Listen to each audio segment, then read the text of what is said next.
Is the Chinese reopening trade over? There's a new concern amongst investors investing in the Chinese stock market about whether or not the recent 50% rally we have seen in equities is just a fake out. Is the trade for reopening over, and are stocks going to all of a sudden decline for the rest of the year? As somebody who's been buying Chinese stocks aggressively for the past year and has endured a lot of pain, this is an important question that I want to answer in this video. Because although the fundamentals stay intact, there are more geopolitical tensions than ever before, especially with what's happened with the spy balloon situation. How exactly is this going to hurt investor confidence in Chinese equities, and how could this actually affect our favorite stocks?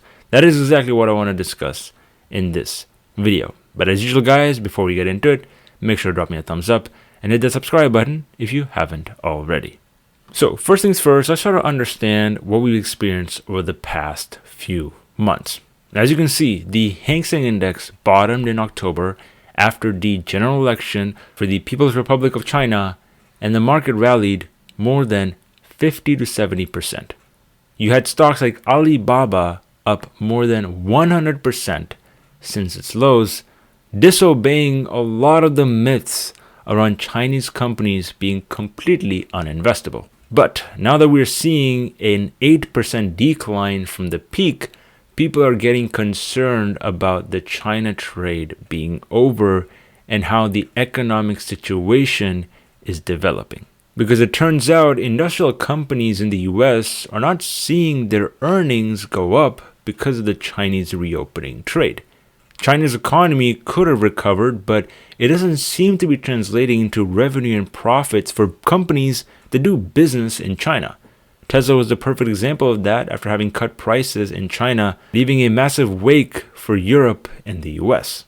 Now, when it comes to stock picking, trust me, there are risks investing in China. Competition in the country is heating up at an insane scale, and with the stimulus the country is injecting into its economy, there's going to be new startups and companies being formed left, right, and center, and they're going to challenge the status quo, whether that be a company like Alibaba or EV automakers like NIO, XPEV Motors, or Li Auto. Cash is being injected into the country at an insane level via the reverse repo markets, which has been the PBOC's #1 way of easing stress in the economy.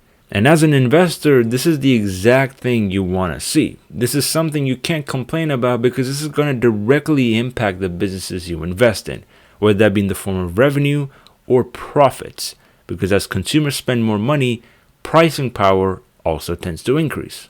But the interesting thing is we're seeing Chinese consumers actually being very cautious with their spending. Lenovo, which is a Chinese-based firm, just got their Q3 earnings demolished, signaling a weaker than expected recovery in China's consumption-driven story. And on top of that, a company by the name of China Renaissance Holdings was just informed that they could not contact their CEO and chairman, Bao Fan, according to a stock exchange filing. This is a very similar situation to Alibaba's chairman Jack Ma in 2020, which obviously started the entire bear market within the country.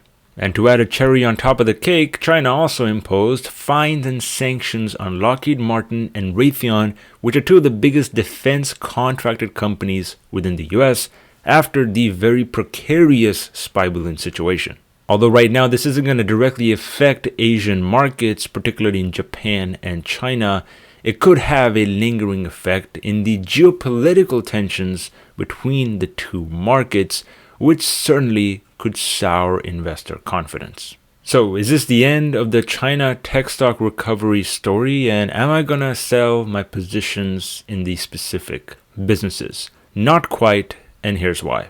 First of all, I like to diversify my investments. I invest a lot in growth companies which tend to be unprofitable and as a result tend to be quite volatile. But a good way to prevent massive volatility is to invest in companies that are doing business outside of your domestic country. And that's why I picked China in 2022, because I saw the stock market route that was leading companies down the hole, even if their fundamentals were staying relatively strong, in an economy that is obviously growing faster than any other emerging market. And by far the most important part about this growth is that its mid to high income population is expected to double by 2030. Yes, despite China's slowing population growth, they're expected to double their middle class this decade. That should ring a lot of ear bells for investors because the middle class is what has historically always driven corporate earnings growth. The poor and middle class are what drive a consumer-driven economy. And what these middle class people tend to spend their money on are products and businesses that are built by the top middle class or the entrepreneurs of the country. As a matter of fact, the gap between the richest and poorest people in China is actually a lot lower than other countries like the US. This means there's more room for growth of new businesses and startups, as obviously there's more share of the pie to be owned. And on top of that, right now, as we know, China is ahead of other economies in its recovery process. That's obviously because of their COVID-0 policy, which led them to a massive recession much early on in 2020 and in 2022.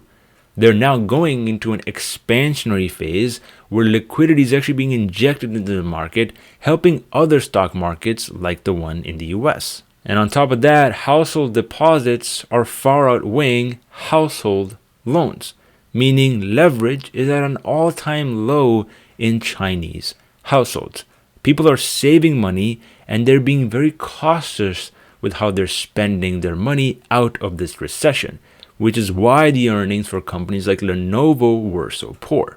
And that's why I think this Chinese recovery is going to last longer than the current rally in the index. China has always been slow out of recoveries and always been slow going into recessions. Their government has always wanted to be at the forefront of technological innovation, which in some cases had led them to be very strict with how their own corporate companies work and how their consumers are dealt with. Even though right now the Hang Seng index in Hong Kong is not trading anywhere near as cheaply as it was in October, it's still trading at a daily PE ratio of just around $12.2. And that's comparing to the S&P 500, which currently is trading at $21.80 in an economy that is expected to go into a recession this year. And that is why I personally want to continue holding onto my exposure to the Chinese markets. The bear market has definitely ended and we're still trading relatively low compared to where we have been over the past few years on the Hang Seng index.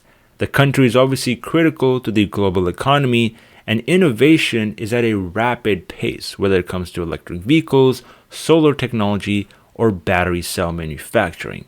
China's economy is critical, innovation is growing, and it is expected to surpass US GDP within the next 30 years.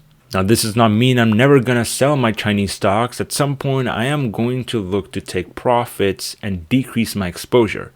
But that's not right now. I still think there's upside, but obviously, make sure you do your own research and let me know your thoughts down in the comment section below.